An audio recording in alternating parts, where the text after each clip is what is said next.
Hi, I just finished recording a video for you guys, and I wanted to record another quick video that has nothing to do with the previous one because in my meditation and reflections and journaling, there's a whole separate thread that has been coming through that I just feel like I need to speak on.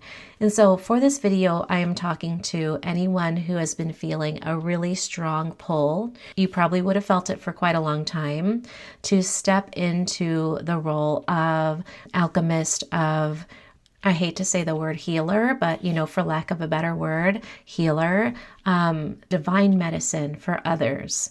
If you sense that this is part of your calling, this video is for you.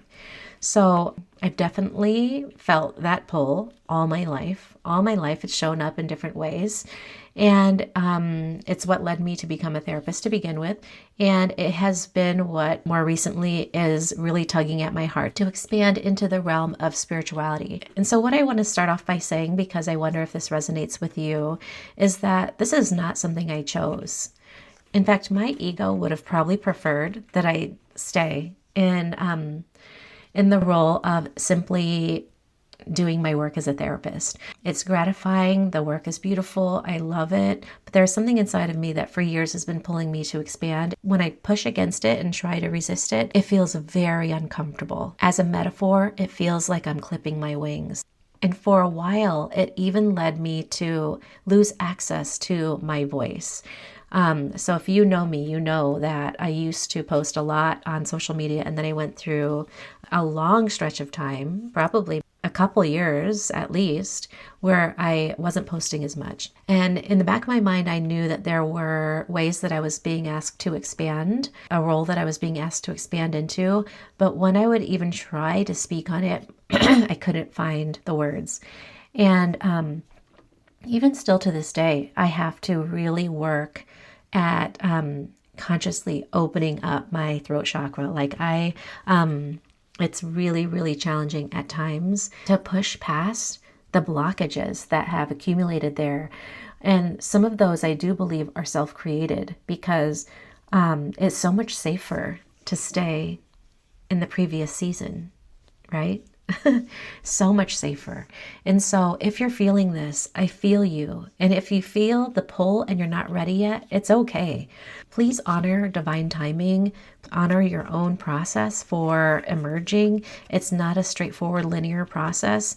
And if this resonates with you, what you probably have experienced in your past are flickers of awareness that this is eventually what you are meant to do, what you're meant to step into. You might have, even as a child, had glimpses of knowing, or as a young adult had glimpses of this version of you, and then sort of retreated from it or tried to translate that knowing into a more palatable version that society would celebrate or feel more comfortable with.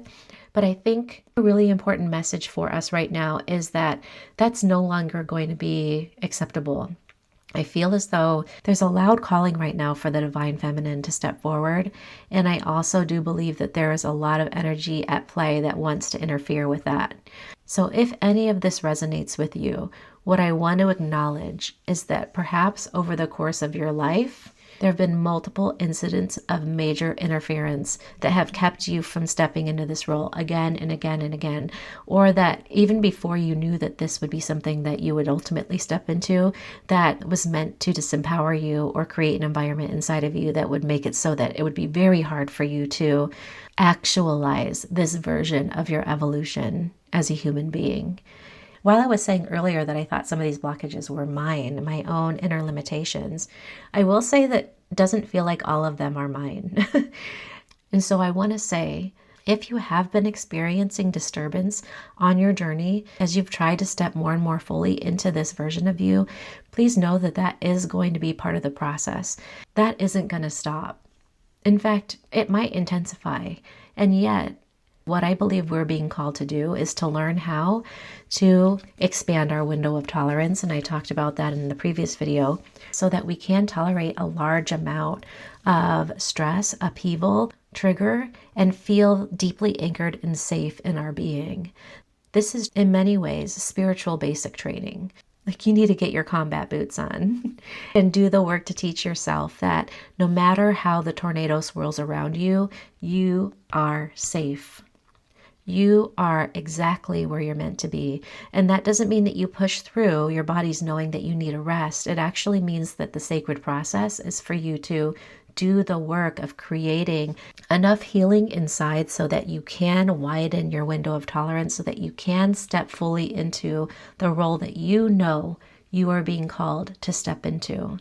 I think it's really important that you be encouraged to continue on in your work and that you not allow that noise and interference, that disturbance to shut you down, but that you let yourself be on your own timing and that you let yourself go through the process that you need to go through to naturally build that safety and security in your body that then nobody can take away, because it's anchored so deeply and so fully in the core of who you are, in your soul, in your being, and it is deeply connected with Source or God or however you want to frame it. You are wrapped in light. You are wrapped and protected, and it allows you to eventually, when you are ready, step forward in a brave and bold new way. I hope if this message is for you that it found you. I hope that it resonates with those it's meant to resonate with. And if it felt triggering to you, maybe it's not your message, or maybe it really is your message. And it might just be something to sit with. Anyway, I'll leave it there. Thank you.